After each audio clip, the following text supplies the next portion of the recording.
It's Waxing Lyrical, baby. Hello, Waxers, and welcome to Waxing Lyrical Mainz and Dutch. I'm your host, Mainz, and my colleague, birthday boy in the danger zone and Rainford, is Mr. Neil Dutton. How are we, Neil? Old. Older. Also old, but just older today. Just, with each passing year, this call up to the England Test team just looks less and less likely. You're running out of sports that you're going to be called up for, not going to lie. Literally running out of sports right now. Yeah, there's literally kicker, which you can go until, you're about 70, presuming you've got the leg. But let's be honest, I haven't got the leg. You haven't got the leg? No, that's an issue, right? That's an issue. So week 16, fantasy finals. Commiserations to everybody who had all the good players last week in their fantasy teams that had got them to the finals, and they weren't ready. Do you know that was the lowest scoring week of the season?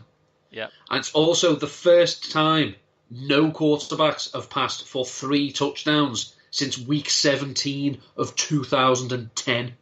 It was naughty. There was a lot of people. I think Will Brinson, who's at CBS, he was unbeaten, 13-0, and got beat. So he's had a juggernaut the whole season, gets to the fantasy playoffs, and loses. It's not really what you're looking for. It's not really what you're looking for. It's one of those, isn't it? It's, which one do we say? Is it the 98 Vikings? Is it the 2007 Patriots? Which is the more heartbreaking? I think now, like in the course of hindsight, it's clearly the 1998 Vikings. The Patriots winning again and again since then and before then means that it's not as bad as that 98 one, which I remember vividly as an exceptional team. So there we go. This week, normal fare, fancy darling and loser. We'll probably focus on DFS or a pickup that might help you win that fancy championship. We got our DFS teams of the week. I'm not going to lie. I'm going to let you in on a secret. Mine makes me feel dangerous. And then also, we're going to plug into the mains first of all. And inside there, Neil is going to embarrass the living bejesus out of me with a Christmas quiz related to people we have had on this show previously. Or the other show. Or the... Whoa. You didn't tell me I need, or that may be my excuse. Say that I didn't prep for a show that we no longer do. Let's get plugged into the main stuff. First things first. After last week, and I guess the last 3 weeks, have you got any clue which teams are good anymore? I'll tell you in February when we see which team was. It's usually the best team one, but the way the last few weeks have been, I'll tell you which is the best team or the team that just wasn't as bad as everyone else for the last few weeks. The most worrying sign is that Jared Goff appears to have hit something of a wall. There are reasons for it, and it's not all on him. The line isn't playing as well. He's got no Cooper Kupp. They've been. It's almost like Detroit showed the blueprint of almost how to deal with them, and that is seriously, and aggressively jam the receivers on the line of scrimmage. But that's not what the Eagles did. And the Eagles pretty much had their way with them. Yeah. The main worry for me going forward is it was around this time of year that Peyton Manning started breaking down. And then obviously the next year, he'd broken down completely. We have some aging quarterbacks who are not playing well at the moment. Your worry, is this their Peyton moment, or is it just it's end of the season, these teams, they're tired, they may be lack a bit of puff, they need a bit of a rest before the playoffs. So it's it's one of those, is it blip, or is it gradual, or is it gradual decline? Not so much Tom Brady, I'm more worried about Drew Brees. I think sometimes you need to think that, so as you said, it's a long season, although it doesn't seem that long in terms of weeks, but in terms of body stress and whatever. And sometimes you just need to be peaking at the right time. If you look at one of our favourites, Kevin Clark from The Ringer, he's put if the 2018 Chiefs and Rams never again reach the offensive heights of that Monday night game, I will be pretending that was the Super Bowl and attempting to convince everyone for the rest of my life. I hope you'll join me in that kind of situation where you're like, they were the best teams then. However, that doesn't necessarily mean they're the best teams now. And when you start looking at, okay, Drew Brees is struggling, but I think the Saints haven't allowed more than 17 points for the past 6 weeks. That's interesting if you're a Saints fan. But the team you start thinking of rounding into the most form is a team that no one really expected to because of their name and the fact that 4 fans usually turn up to their games, and that is the Chargers of Los Angeles. It's almost as if, it's as Kevin says, was that their Super Bowl? Did both teams literally exhaust absolutely everything going toe-to-toe with each other that they're finding it hard to get back? I think it's definitely a concept and an understanding. It was a massive high. The fact that after that game everyone told you that defense was over and every game was going to be 60-40 in a Big 12 style, and since then we've had less points than we've ever had or something. It kind of is a bit strange. It's weird as well, but even the supposedly good teams. I mean, as we know, the Houston Texans have lost 1 game since September. They didn't look great against the Jets. Now, I don't know whether they started well. I mean, the first time you ask Sam Darnold to throw the ball, it's 3rd and 12. Gee, thanks. Darnold played very well. Robbie Anderson played very well. The Texans did enough to beat them. But is this going to be a year where all you have to do is enough?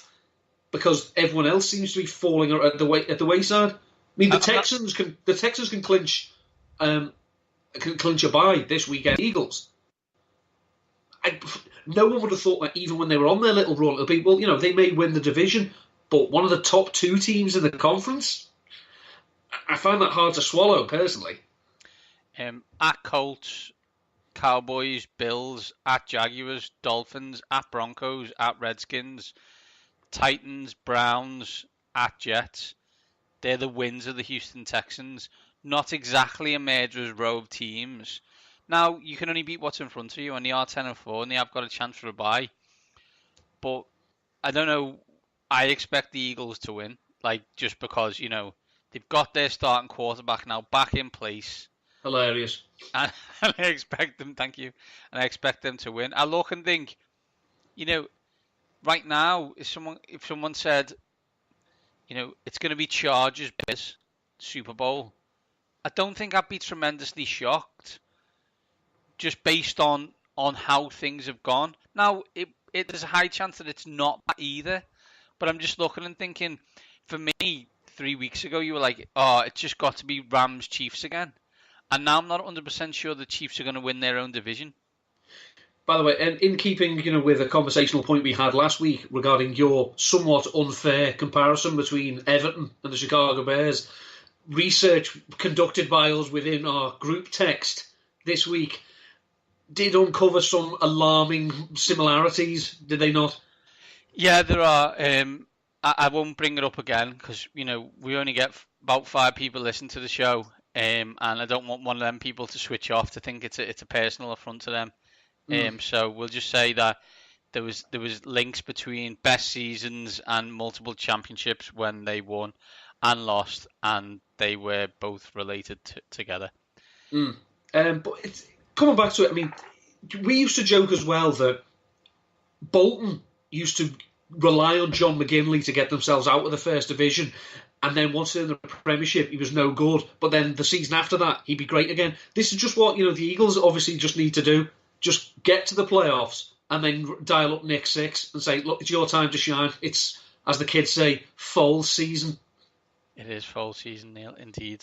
So, Neil, I'm going to hand over to you now in fear of the fact that I don't know anything about this show as the producer, mostly, and come up with an idea that you're going to give me a load of quiz questions and I'm going to not answer them. Mm-hmm. Well, it just occurred to me that, we have been blessed with an awful lot of people who've given up their time to talk to us idiots over the 6.5 years that we've been doing this show. And I just thought, what a good way, it would be a nice way to celebrate the time they've given up to us for me to test you on how much you pay attention. Because we know I have one of those memories. I can remember very, very obscure crap. You don't. Issue. No, this is going to be a big issue for me. So, what I've done, I've come up with 20 questions. Now, the 4 people who've listened to us for a long time, if you have, feel free to play at home. What I'm going to ask Mainsy the question. I'm going to take his answer. And then once the quiz is over, I will go back and give the answers. So I won't be he won't not be getting his answers at the time. This is Wing Wes's Toaster style. Okay. If you get it wrong, you find out at the end. Right, so there are 20 questions, and I've worked it out that there are a possible 35 points on offer. Now, I haven't written these down. They are on an Excel or other spreadsheet documents are available. No, they're not. Just so you know, there aren't. There aren't any, and anybody who uses numbers should be burnt at the stake. Yeah. So if you hear clicking, that's because I'm writing down or putting crosses. So 20 questions. Or ticks, Neil. Or ticks. These are all about people who you've heard, we spoke to, some of them multiple times. They're not the most obvious things. They're just something that came up. I just want to see how much Mainsy has taken in over these 6 years. So, are you ready?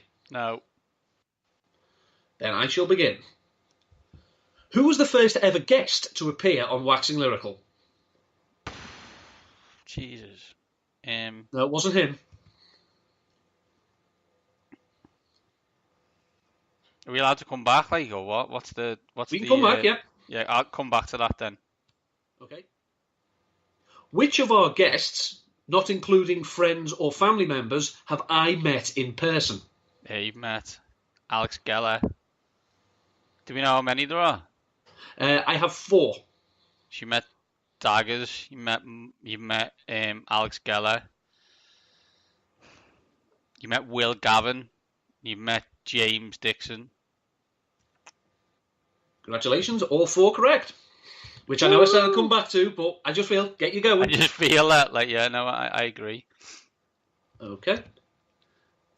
According to the title of his book, how many ways to own the libs did Denny Carter offer? Oh God, it's sort of 9. Is it 39? Or 99? I don't know. Adam Rank once had to cut short an appearance as he had to go and interview an NFL player. Who was the player? Oh my goodness gracious me, Neil. It did air. We did put it did air. I'd like to also state that was 5 years ago. I don't know. I think it was a San Francisco 49er, though, if I remember correctly. But, sorry, carry on. Which 2 former NFL players have we interviewed?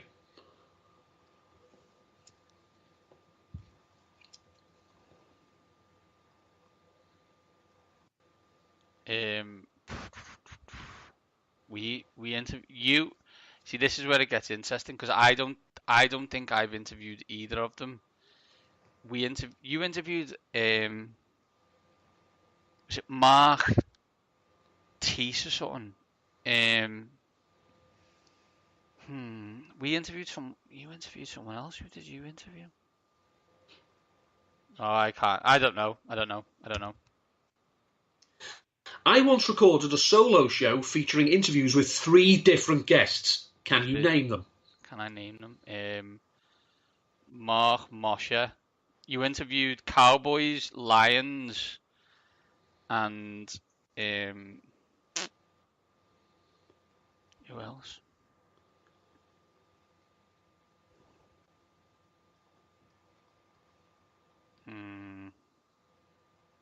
This is the issue when you delete all you delete everything that you've ever had on your computer because you don't want to lose space.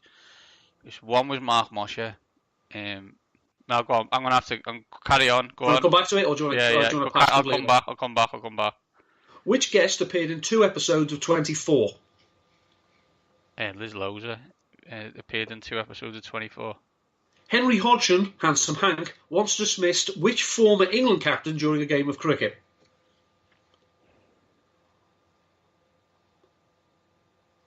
Was it Alex Stewart? Mark Sessler was waiting to play which sport whilst chatting with us on one of his appearances?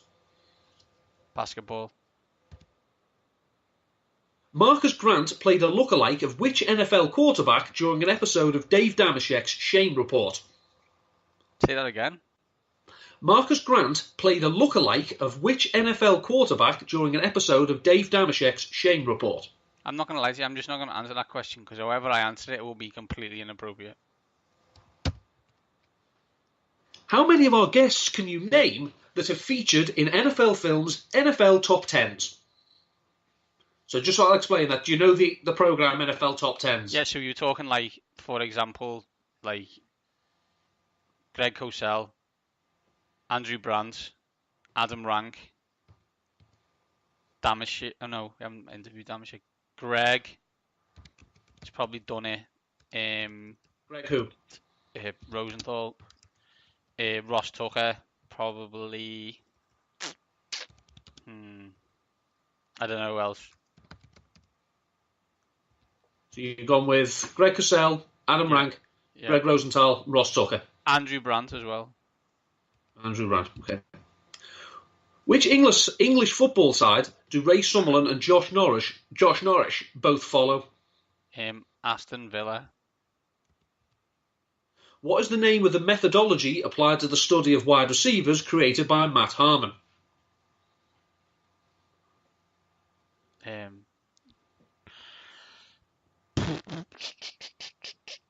It's receiver perception. Which guest played a newscaster in the 2016 horror film Threshold? Oh God, I found that out. Oh no, who was that?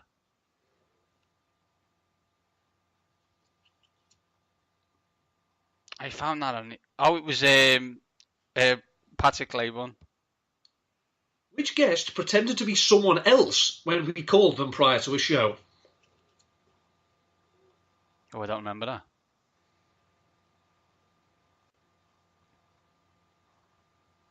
I don't remember that. Who did that? You want to come back? Yeah, I don't remember that. Who did Mark Schofield agree was the greatest character in sitcom history? Who did agree? Mark Schofield. Oh God. Mark Schofield. Kelso, Bob Kelso. Which of our guests was a schoolmate of a member of our League of Record? The lady who works for SI, whose name escapes me.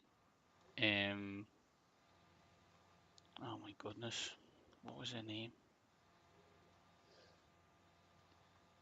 You know what I mean? I can't remember her name. Yeah, because you can't remember, you're not getting it. No, I know. What was the name of the podcast hosted by Will Gavin and James Dixon prior to becoming The Gridiron Show? Monday Morning Quarterback, wasn't it?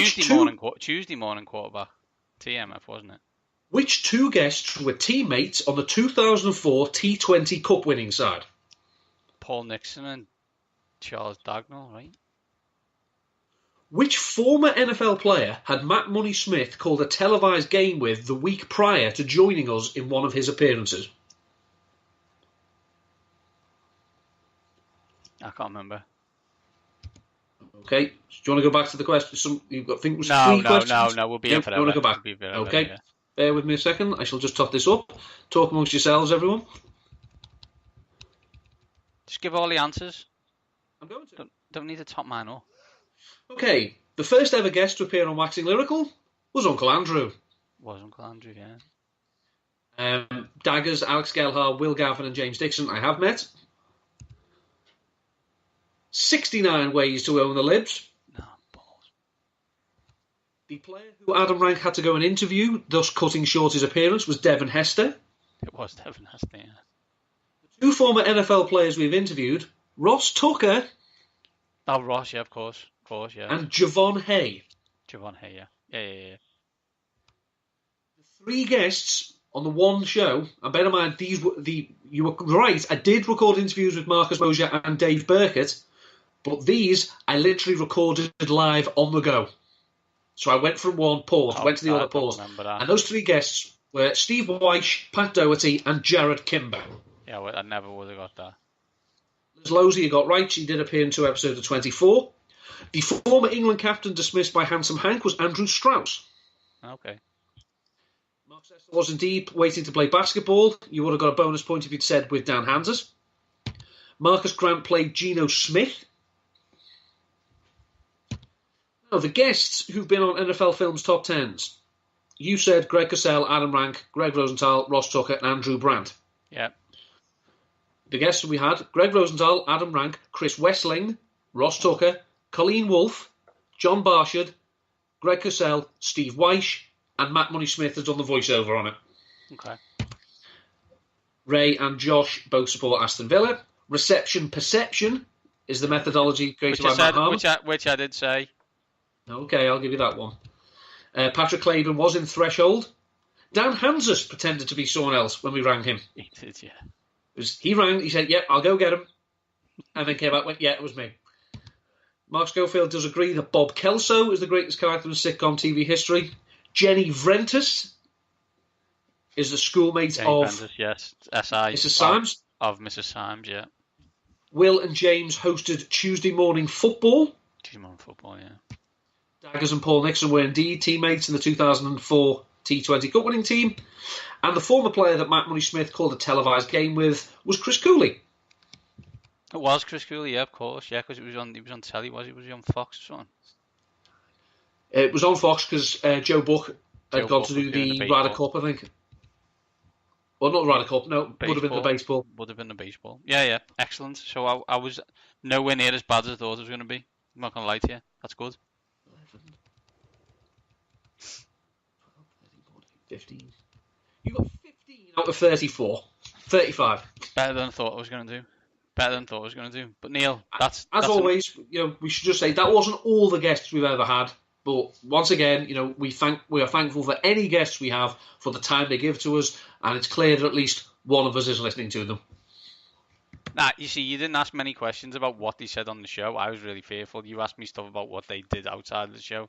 I was disappointed that you didn't ask about where the person from the north of the UK was, who Liz Loza went out with for a bit.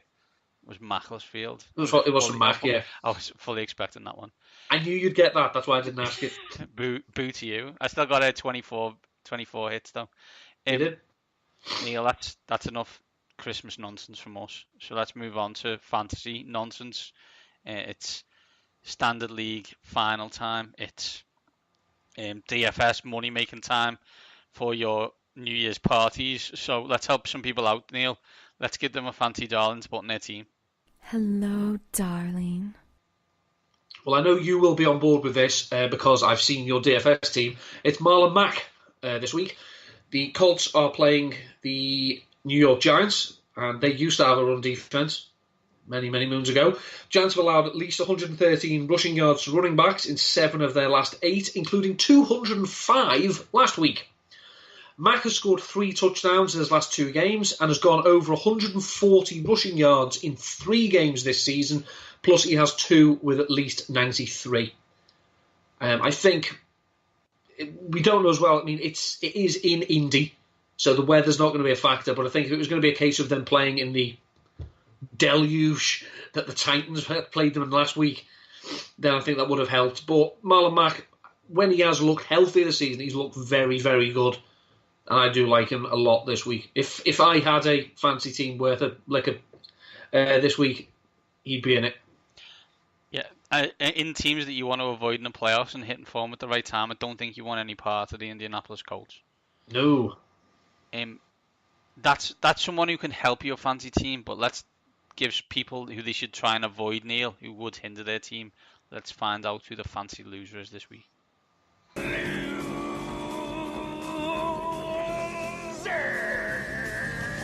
Gronk old, Gronk slow, Gronk done. Stay away from Rob. Is this inevitable? Well, considering that Rob Gronkowski, I don't know how grown up he has to be to actually get defensive pass interference called against him. He has absorbed an extraordinary amount of punishment over the years. And, he came into the NFL with health concerns. That's why he dropped. It's just that when he's been injured in the past, at least he'd looked like Rob Gronkowski, light. Now he just looks old and slow. And, he's not looked good. He was okay against the Dolphins, but that game was just, apparently that game was a massive blip. And this is what annoys me as well, because he usually does quite well against the Bills, because obviously that's his home team. He does well against them. But Bills haven't allowed more than 55 receiving yards to tight ends in a game since week 1, and have allowed 28 yards or less in their last 6. They've only allowed 2 touchdowns to tight ends since week 4.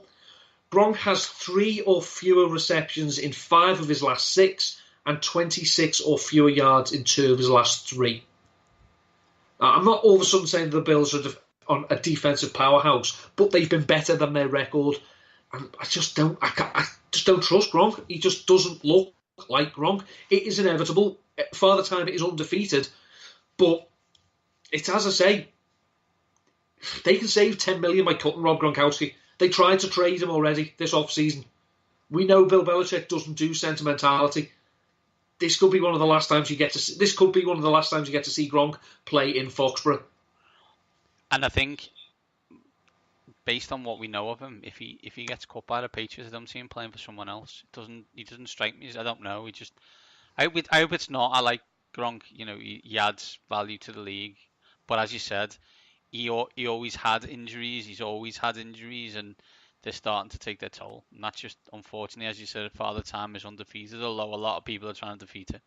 It's the fact as well, we talked this week within our group chat, as we say, that Gronk, is one of 3 tight ends who have less than 30% of their receiving yards in yak.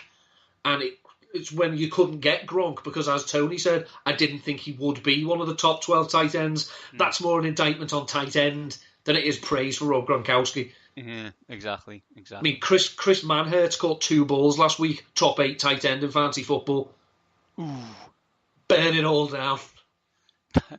Yeah, that's why we're trying to think of going double flex next year in our league.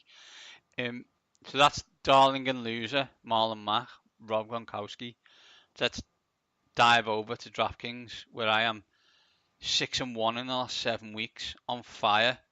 So let's find out who me and Neil have picked in our DraftKings Team of the Week. Mainz and Dut's Daily Fantasy Team of the Week. Show me the money. Usual fare, $50,000. Quarterback, 2 running backs, 3 wide receivers, a tight end, a flex, and a defense and special teams. Neil, who's your quarterback this week? Well, all I can say as well after last week is thank God for Alvin Kamara and Christian McCaffrey, because Drew Brees and Curtis Samuel as well, they stunk. But obviously, if Christian McCaffrey is going to throw touchdowns instead of Cam Newton, I'm on board with that. 50-50-50 from Christian McCaffrey last week, which is absolute insane. The last person to do that, a guy you may have heard of in the past, his name was Walter Payton. Yeah, I'm glad he's not going to Pro Bowl. My quarterback... that is the first and last time I want that. We're not getting into it. Because it's absolute garbage. My quarterback, 4,700, Nick Foles. Hashtag all in, like. All in. This is a process play. The Texans have allowed multiple passing scores in 3 of the last 4 games. Since the Week 1 debacle, where Foles was terrible, his last 2 games, now bear in mind there's a huge gap between those starts, he's completed 75% of his passes and is averaging nearly 8 yards per attempt. Now, in their last 6 games, the Texans have allowed 7.7 yards per attempt to Darnold, 9.6 to Luck, 14.9 to Marcus Mariota, and 7.38 to Case Keenum. You can pass on them. You've just got to get it out quick before J.J. Watt is hitting Covington, before they get to you. But I don't think the Texans are a terribly good team. They've got old, slow cornerbacks. They can be beaten. So I'm going with Nick Foles. Say 4,700. Is this partly to maybe boost him as he goes into this big week? Maybe. If I can send some positive energy out, why not? How in the world we are in week 16 and my team and your team, given how they played throughout this year, are still in the playoff hunt Hashtag football. is an indictment of the league and the NFC East specifically. As Matt Kelly says, football happened. Football did happen. Football did happen. My quarterback, as I mentioned earlier, I am feeling dangerous. 6,100 I give to you. Rookie of the year, that's right. Saquon Barkley stands. Baker Mayfield. He's playing the Cincinnati Bengals. Don't know if you know. Think they won their game of the last few against the team that gave up more than they did, the Oakland Raiders. Mayfield has scored more than 14 points every week since week 3. Needs, how many is it? 7. Sorry, he needs 6 touchdown passes in the last 2 games to beat the all-time record of touchdowns thrown by a rookie quarterback who was taken first overall.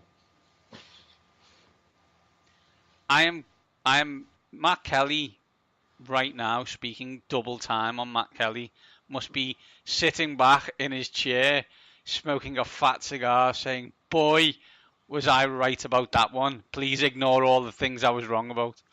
Well, if we know anything about friend Matt, is that he does like to be right, which doesn't exactly set him apart. But he was on the Baker bandwagon for a long time, and yeah, I would imagine he's quite pleased. I can't wait to speak to him again and just literally that'll just say so. Talk me through your smugness related to Baker Mayfield, please. Neil, who's your running back one? I've got one of his mates, actually, another explosive rookie, Nick Chubb, running back, 7,300. Now, as has already been established, I love a bit of Chubb, especially this week. In a 4-game stretch, the fewest rushing yards allowed to running backs by the Bengals was 100 exactly. And that was against Cleveland back in week 12. For some reason, the last 2 teams they've played have only attempted 22 and 14 running back rush attempts. This is hilarious because you know you can have the Bengals on the ground.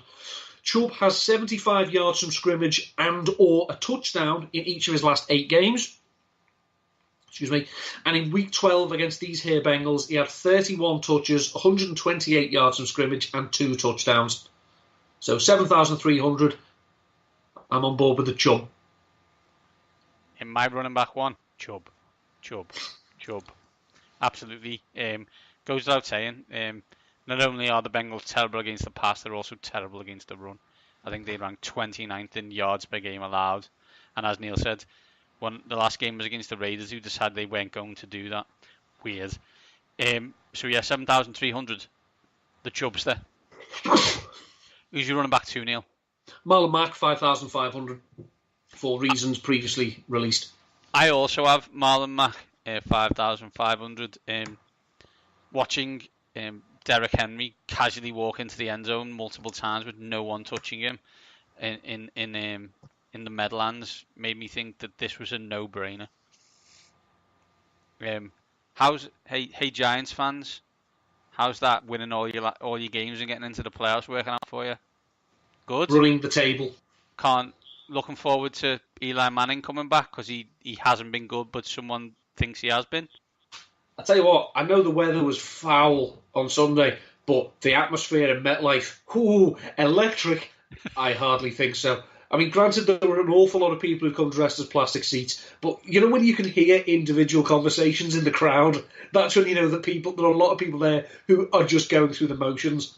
By the way, it just reminded me, on Saturday, during the Texans-Jets game, they cut up to the crowd to show Nate Burleson's family.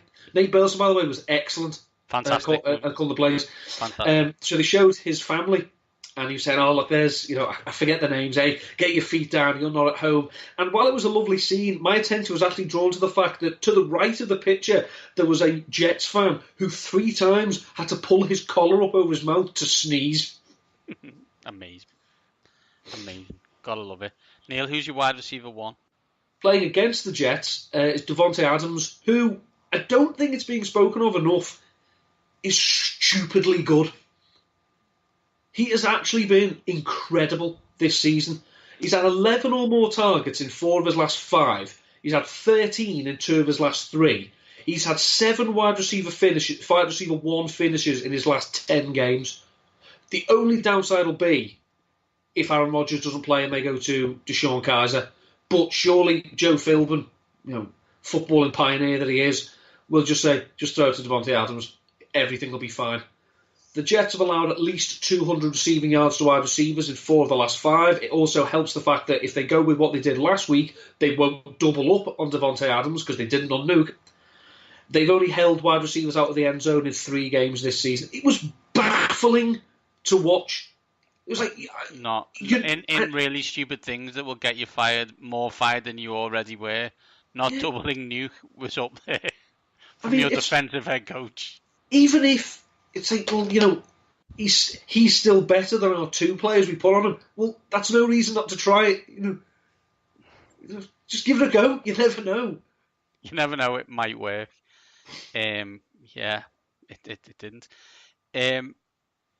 My wide receiver 1 is Amari Cooper, 7,500, playing the Tampa Bay Buccaneers. Dallas are not good, and that's an indictment again on the NFC East.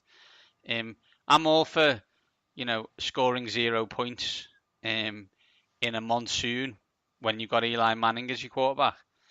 But when you're indoors in a dome and you get no points, that's a problem. So you then ask me, why am I picking Amari Cooper? Because at the moment, they throw it to him a lot, and he seems to be the only one who possibly can catch it. The worst thing that could happen to the Dallas Cowboys is what is actually happening to the Dallas Cowboys, and that's them getting to the playoffs, because it will paper over a load of cracks. It's like back on the Green Bay thing. Someone needs to rein the quarterback in. Someone needs to rein the whole franchise in, and one way to do that is not making the playoffs while he's healthy. No, but while he's healthy. On that, I'd recommend. I was listening to Ryan Russillo's podcast on The Ringer. He interviewed Trent Dilfer, and he used a concept called butcher or surgeon, and how players move from one to the other. It's excellent. It's a good idea. You obviously want a surgeon, not a butcher. But I look at Dallas and think, you make the playoffs and you may think that everything's fine, and it's absolutely not. See Jacksonville for details. Exactly.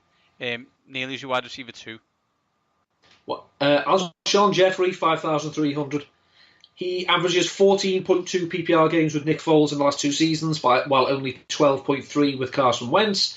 Went a perfect 8 for 8 for 160 yards against the Rams, including one where literally Foles may as well just throw it up to either Jeffrey or Nelson Aguilar, because both of them had got behind the cornerbacks and the safeties who were just staring at them. It was embarrassing.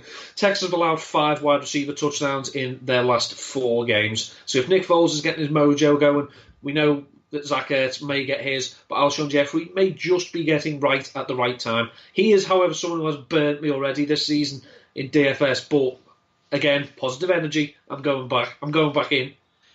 And he is weirdly better. I always find it weird when there's you just got better rapport with certain quarterbacks than you have with others. But anyway, my wide receiver 2 is Doug Baldwin, Seattle Seahawks, hosting the Kansas City Chiefs. Massive game for the Seahawks with playoff implications. Don't want to lose after that ridiculously stupid loss to the 49ers. Baldwin much fitter now than he was at the start of the season. Not fit, but fitter, and is Dangerous's number 1 weapon. Yeah. They don't want to be getting into a shootout with Kansas City. No. And what this needs to be is for them to win is four catches for 80 yards and a touchdown, because Brian Schottenheimer has run it 57 times. Yeah. Who's your wide receiver 3, Neil? A bit of a punt play, but is actually a player in form. And that's Robert Foster of the Buffalo Bills. Now, we know about Josh Allen. He can throw it a long way, very far. We need someone who can get under them. Robert Foster, he ran a 4.4140 at the Combine. He's had 94 or more receiving yards in 4 of his last 5, including 3 100-yard games. He leads the league with 24.9 yards per reception and 14 yards per target.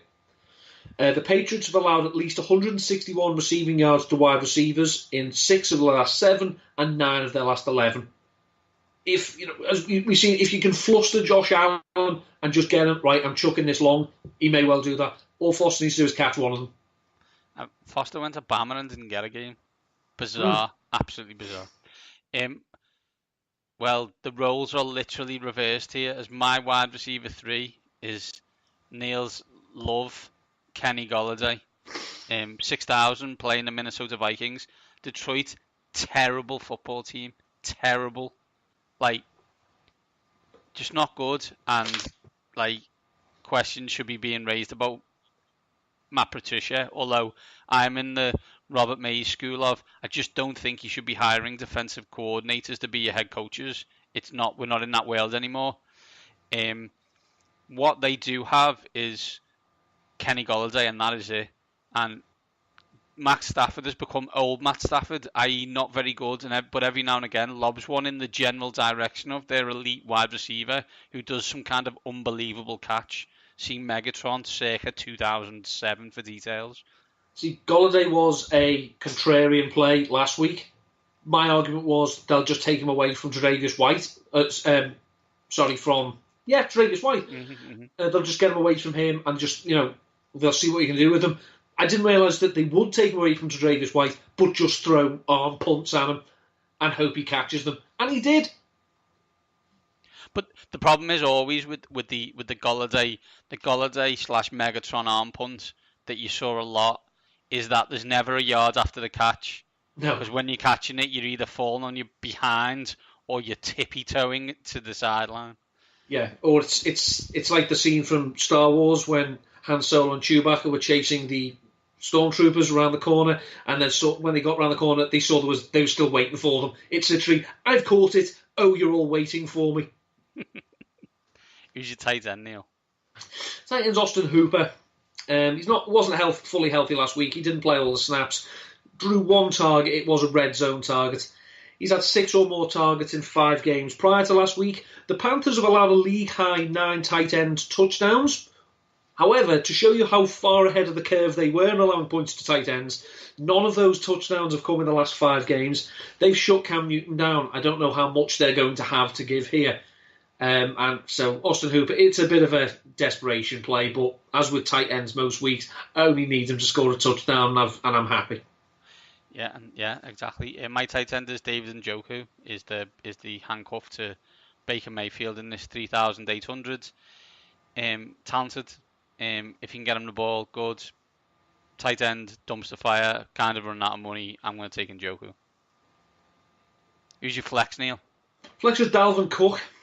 Obviously, he benefited from the new offensive coordinator. So did I in fantasy this year. Oh no, I didn't. John Filippo, I'm looking for you. Well, it might help you call him by his proper name. You might find him. That was only Dalvin Cook's 2nd career 100-yard rushing game. His first was in his debut last year. Obviously, Minnesota did their best to keep the game competitive, but in the continuing, what the hell was that, Kirk, series this week, how do you throw a pick 6 on a screen pass? Seriously, that takes some doing. But Detroit have not been terrible against running backs on the ground since they acquired Damian Harrison, Snacks. But I think Cook could see a lot of volume, and that will help. He got a few targets as well in the passing game. Well, sorry, I tell a lie. He got 1 target in the passing game. He took it for a 20-yard reception. But he has shown that they will use him in the past before that. Obviously, that was John DeFilippo's offense. Bit different now. But I think for 6,900 as a flex option, I think moving forward, I should have stuck with the 3 running backs with 1 in the flex more often this season, and that's what I'll go with this week. Sensible, yeah, sensible. And that's what Kurt does, Neil, in response to your how would you throw a pick six from a screen pass. It's a Kurt Coupons classic. Is it not a Washington classic, though? Because I seem to remember one being thrown in a Super Bowl. What I'm saying, my flex is Allen Robinson. It's not even. That was just mean. Hey, you prick. Luckily, it's your birthday. Otherwise, I come down to up to Rainford and beat your crap out of you. Yeah, I'll see you tomorrow morning. Then, yeah. I'll be waiting. Yeah, you'll be waiting. Yeah, a long time. Flex is Allen Robinson, 5,400. He's the best pass catcher outside of best, I guess, Tariq Cohen on the Bears. The Bears are frisky. The Bears need to win. The Bears are looking to try and steal that number 2 seed. So, big game for them against a terrible San Francisco 49ers team who played their Super Bowl last week against the Seattle Seahawks. Won said Super Bowl, so I expect a massive come down. Nick Mullins, if you throw touchdown to Garrett Selleck again but continually miss George Kittle, we will fall out. Neil, who's your defence on special teams? Cleveland Browns, 3,000. They're playing Cincinnati. Jeff Driscoll hasn't been too turnover prone, but he did throw an epic arm punt last week. They're down to fumes on wide receiver. Obviously, no AJ Green. I don't know if Tyler Boyd's going to play. They've not protected. They didn't protect Dalton very well. They've certainly not protected Driscoll. And the Browns, I think, have, only the Bears have more takeaways this season than the Browns. So 3,000. Must be awesome being a Browns fan right now. There's just optimism everywhere. Like, the only thing you'd be thinking if you were a long-time Browns fan would be like, when's it coming? When's the bad thing coming? The serious catastrophic injury to a key player who let's pray it doesn't happen. But whatever it is, just something will happen, and you're like, when's it coming? Because it's got to be happening soon. Because that's what happens to us. Because that's who we are. My defense and special teams is 2,700, was probably the least I've ever spent on a defense, and it's the Miami Dolphins. I'm going to tell you why. I think the Y is 2 words. They both begin with J. Yeah, Jacksonville Jaguars. Cody Kessler, 9 completions, 57 yards, 3.4 yards a catch, 1 interception. He is shit. So let's be honest. We can all agree that Blake Bortles is bad, right? We're all comfortable with that. He's well better than Cody Kessler. Streets ahead of Cody Kessler. But who, in the right mind, yes, I'm looking at you, Tom Coughlin, thought, don't worry, we'll be all right this year because we've got Blake Bortles and Cody Kessler. But there's no QBs out there, mate. Yeah. Although Nathan Peterman got another gig. Oh, just stop, close the collusion case immediately. Stop. It's like that kid in The Simpsons. Stop. It's already dead. That collusion case is so over. Seriously though, I think let's just take a quick look at the quarterbacks on the Oakland Raiders roster. Nathan Peterman, former Bill. Matt McGloin, EJ Manuel, former Bill. AJ McCarron, former Bill. When does JP Losman sign, John? Probably when they cut Derek Carr, which they're probably almost undoubtedly going to do. Open question for you, Neil. Before we go through our teams, September 2019, the Oakland Raiders' first home game will be A, poorly attended, and B, John Gruden's back garden. I'm going to go with UNLV's College Stadium.